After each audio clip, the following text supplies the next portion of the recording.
So it's not just mentoring, it's not just that champion, it's people that will speak your name in rooms that you're not even in.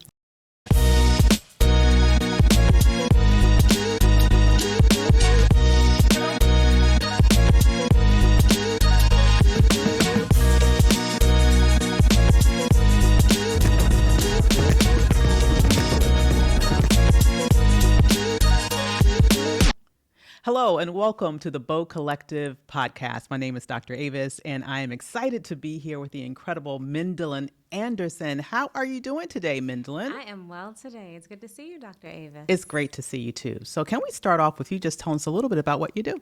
Of course. So I am founder and CEO of Mirror Group, and we are an evaluation, learning, and strategy consulting firm. What does that mean? We make data and information meaningful, accessible, and actionable. Wonderful. So when you do your work, is it involved at all with this issue of inclusive leadership? I know we've been hearing a lot about that phrase. Do you work with companies in that area? Is that part of what you do?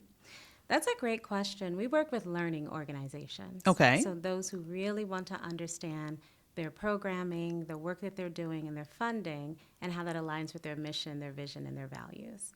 And so the best way to get that understanding is by engaging with a diverse range of participants and those that work in the area.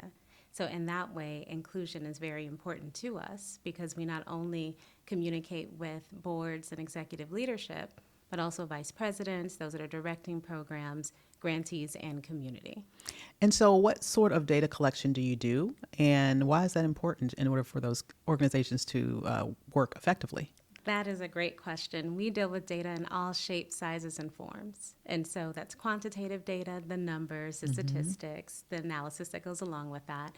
And that's also qualitative information. So interviews, group conversations, visuals, any kind of information that's really a reflection of the world, the organizations, and the work that we do. So I imagine that a lot of the work that you do really allows organizations to determine the effectiveness of the programs that they have in place or different things that they are looking to test out to see if it works. Have you found that the work that you provide helps those organizations determine, okay, we need to do some more investing in this area, and maybe right here we need to stop the bleeding? I love that. Yes, it certainly does. When we work with the funders, those are foundations, we help them set their grant-making strategies so they can decide who they want to fund, who align with their mission and their impact. When we work with the nonprofit organizations, we help them present and report their impact to their funders. So those are foundations and government. You know, in a past life, I was a nonprofit executive, so I know how important it is to be able to tell with data the story of how effectively that money that they've invested is being used. That's right. As you find yourself working then with nonprofits, let's start on that side of the coin, how difficult is it for them to understand, for example, what specific indicators they need to measure? Or is that something that you give them guidance on so that they can best tell their story? We certainly do. So our learning line is a lot of what we use with nonprofit organizations. And for us, that's technical assistance and training. We're all about capacity building and enhancement. And so in nonprofits, you are the best experts of what you do. You have the passion for it. You have the lived experience for it. You are in communities. You're designing programs and you're delivering real results every day. So really, you already know your impact metrics and measures. We're just there to translate, to help you to see why and how your funders have funded you, not to change your mission, but really to be able to communicate that in ways that resonate with them. And so we love to go through data storytelling exercises. We love to be able to build out logic models or narrative flows, things that really have impact and resonate and have legs, as we like to say. I love it. And so, this issue of working with foundations, the ones that are giving out the money, I'm assuming right now it's probably even more competitive than ever in a current environment in which I believe a lot of things are being pulled back, right? What do you suggest that foundations look at when making decisions around making the best decisions around how to invest their money in a moment in which, honestly, I believe the nonprofit industry as well as for-profit industry right now is going through a lot of fluctuations because of what's happening in Washington, D.C.? Yes. One thing that I will say, the sectors are always in communication with each other.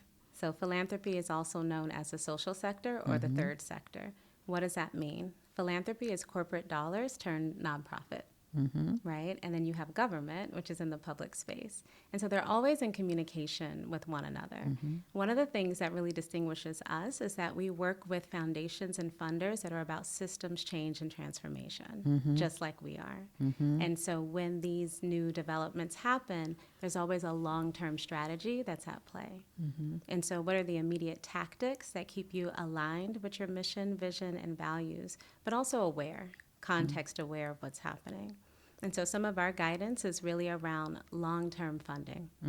So think about your own organization or business. How would you be able to operate if your funds are coming 1 year at a time? Yeah, well, You can't plan for long you term. cannot, and it doesn't make sense to put all your eggs in one basket. You need to diversify where you're getting your fundraising from, correct? Exactly. And so we support a lot of more open funding, not just based on one program, but really the organization, their mission, what they're driving, and they know best how those funds can be put to place. Got you.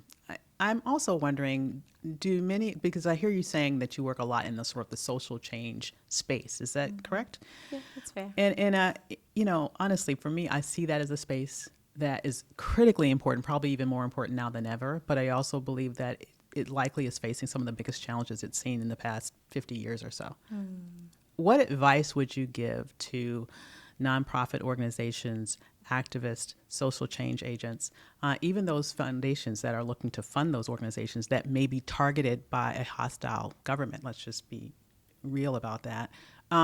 What advice would you give those types of organizations to be able to find stability in this moment, to be able to find longevity in this moment, to be able to survive what may be some very difficult days ahead? That's not an easy question to answer. And so really it depends a lot on your circumstances and your situation.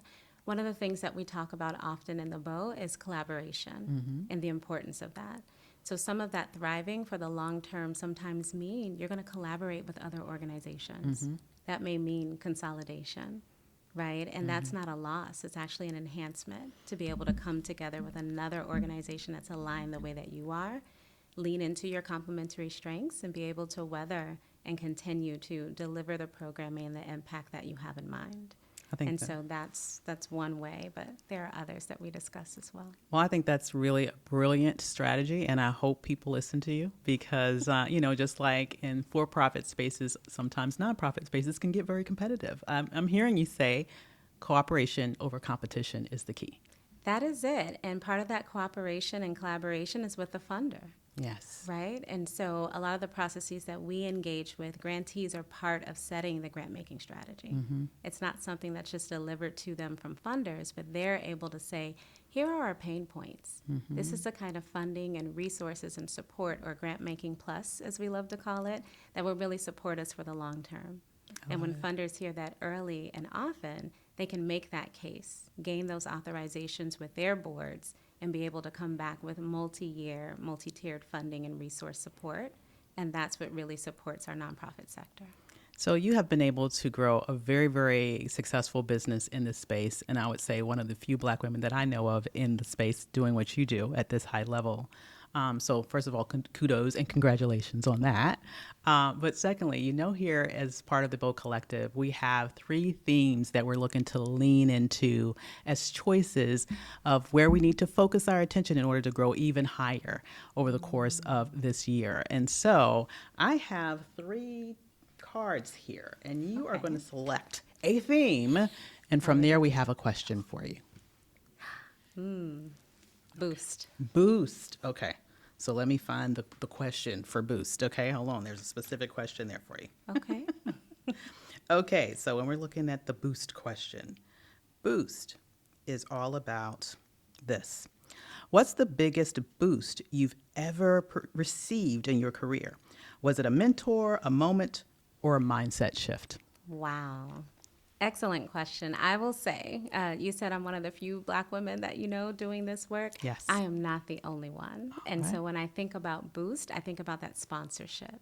So it's not just mentoring. It's not just that champion. It's people that will speak your name in rooms that you're not even in. Yes, ma'am. And that you don't even know exist. And in my career, that has come from more seasoned Black women, Awesome. as well as Jewish men. And so I'm grateful for those who speak our names in rooms that we're not in. And it's one of the things that we commit to do. We lift as we rise and we climb. And so we also speak the names of others into rooms. I absolutely love that. Could you tell people how they can find more out about your organization? Yes. So we are Mirror, like looking in a mirror, and Group, like a group of people, LLC. So you can visit our website, and we are also on LinkedIn. Wonderful. Well, thank you for joining us today. Thank you, Dr. Avis. You are most welcome. And thank you for joining us with the BOW Collective podcast.